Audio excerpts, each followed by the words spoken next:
Right, ladies and gents, so excited to have the team from Neon Dreams back on our airwaves with some brand new music, and it's about damn time. Adrian, welcome back to the show. How's life? I'm good. How are you?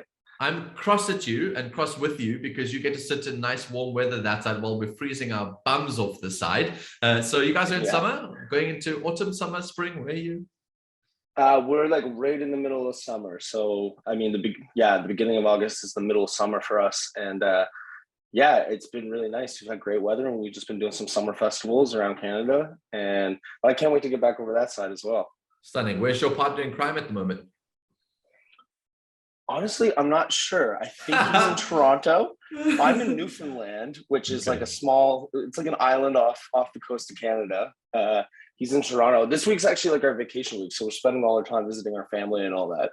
Stunning. Well, thanks again. We have a bit of that for us today. When the music gets released, we had to get you guys in the airwaves at some point to talk about it. So it's all good. It's out. How are you guys feeling about the track? The music video is so sick. Everything is just like right up our alley. Good vibes for a summer season where you are, and keeps us nice and warm this side. Tell us more.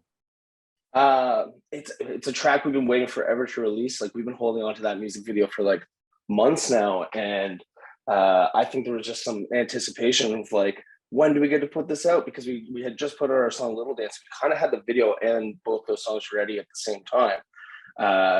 And I mean, it's all good. It really just captures the vibe that we felt with all the love we received in South Africa.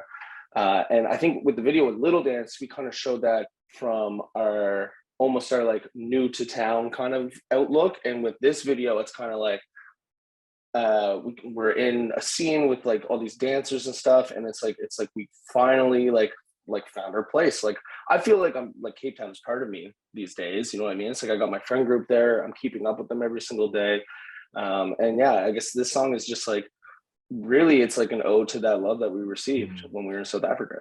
You know, I got such Stranger Things vibes from the music video itself, with that sort of era coming back to life of those vehicles and the clothing and the fashion. It really just does feel like something you just want to immerse yourself into. What was the theme you guys went for in the music video, and how did you bring this concept of It's All Good to life? Well, Frank had this idea where he like had all these dances that him and his mom used to do when he was a kid, and it came from like movies, it came from music videos, and so he worked with this choreographer to build basically their own version of those dances based off the dances that him and his mom did. And then for me, I can't dance at all, so you can see me in the video trying to do the dance a few times, and I can't do it at all. I do my best. As a drummer, I got no rhythm with my dance floor though, at all. But it's like we took concepts from, I mean, Grease was a big one visually, but we wanted to make it like modern and like really, really colorful. So it's almost like a cross of this like 60s, 70s world of like Grease and swing dancing with like modern hip hop dancing, and bringing those worlds to one, you know? It was really stunning. Those pops of colors, and don't undersell yourself. Your stick flicks were rad, and the little slides that I saw to the side of you popping out into the corner were pretty good. And you can praise your editor for making sure that they cut you well, you know. Post-production solves everything in that video. So, right, for those of you just tuned in, we're live with Neon Dreams. Adrian is catching up with us about their new single, It's All Good. You guys just heard it. Thanks for all the love on the WhatsApp line. Really cool to see how much you guys are enjoying the track. Cool to have you guys with us on the Saturday morning. Let's talk quickly, Adrian, about the themes within this track and sort of what it really is trying to tell the world at this stage. It feels like one of those odes that if you're having a terrible day, you kind of want to put this on loud with headphones on and just realize that, man, life's going to be okay.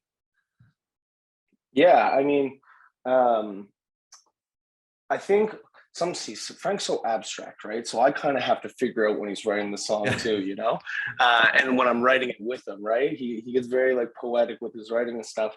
I think this track really is about like, you know, sometimes you got like, you know, it's like you meet someone or you're in a situation that makes you uncomfortable and stuff, and there's that line, it's like, I don't want to dance, but you're making me dance. It's like opening up. It's like finding yourself in a situation, or finding yourself in like a new relationship, or you're finding yourself in whatever. And it's about opening up and being your true self. And it's like, I don't want to dance, but you're making me dance. It's all good. And that's kind of like the part, like when the chorus hits, is that feeling of opening up to a situation and stuff like that.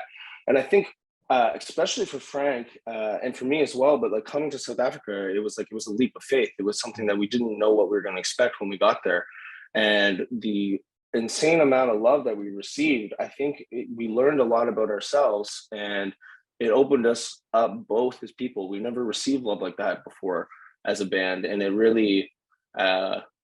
It like turned a new page for us in our growth as humans and stuff. And I think, the writing in that is just really about how we found ourselves a little bit coming to South Africa. Stunning. I think like I don't want to dance, but you're making me dance rhymes better than I don't want to come to South Africa, but you're making me come to South Africa, and I'm loving it. It doesn't quite rhyme as well. You know what I mean? You had to work with what you were given. And was the entire thing shot here locally in South Africa, or was some scenes taken? We shot the whole video in Cape Town. We all the way up from Durbanville, all the way down to Muizenberg. Yeah. I almost said Northwestern, but Muizenberg. Yeah. So we all the way from Durbanville all the way down to Muizenberg. We kind of scoped around the city for like what locations are going to fit this vibe of the Grease dancing sort of thing that we could find in the city. And there's so many beautiful places to shoot there. I mean, we actually shot like double the amount of footage that made it into this video, but it was just so much that we were like, you know what, we should go back and shoot in that spot again because it's so good. It deserves its own spotlight in another video. It's I don't want to shoot, but you're making me shoot. Yeah, I don't want to shoot, but you're making me shoot. Yeah, right. Let's quickly talk about what's to follow this, because what I find so fascinating about musos, and something that's really, I mean, I've been working in this industry for so long and I still didn't realize this, but you guys produce so far in advance of what we hear and get to see out there. And you mentioned that this song has been sitting in your back pockets for a while now, and you've chosen that this is the time to release it. What's sitting in the back pockets that you're sitting with now that's planning to be released coming up after this? We got some really cool songs that we're sitting on. We kind of just started performing a few of them to test them out in crowds and stuff. I think I know which one's the next single. I think you're going to see a ukulele come back. I mean, our last 3 singles now haven't really been super ukulele based. Yeah. But I think you're going to see a ukulele come back with our next single. And we got a whole EP that we're getting ready to put out. But you're right. It is a thing where we work on music far in advance. And then sometimes we get lucky enough to have something to hold on to, but there's no video shot for this next one yet. So it might come very quickly. All right. So the plan is to do a few more singles before we get the actual EP at the end of the day. We're not going to go straight for EP. At least one more. We kind of like to go the single route, you know, because there's some songs on it that we're like, it just needs its own shrine, it needs its own spotlight. So yeah, fabulous stuff. Adrian, thank you so much for your time today. Congrats on the new song. I think it is so dope. I listened to it with my headphones on, nice and loud, and I wasn't in a particularly good mood the day I listened to the song. And so lucky you, it was a good track, and I really got a chance to really feel like it can lift your spirit. So it's got that kind of feel to it, and I encourage the rest of Cape Town to go and take a listen. Congrats, guys. Yeah, that's exactly our goal with making music, man, is just trying to lift people's spirits if they're in a not a good mood or they're in a bad place. And I'm glad our goal was reached with you. Thank you, bro. Awesome. Until we speak again, Adrian. Cheers. Yes. Cheers.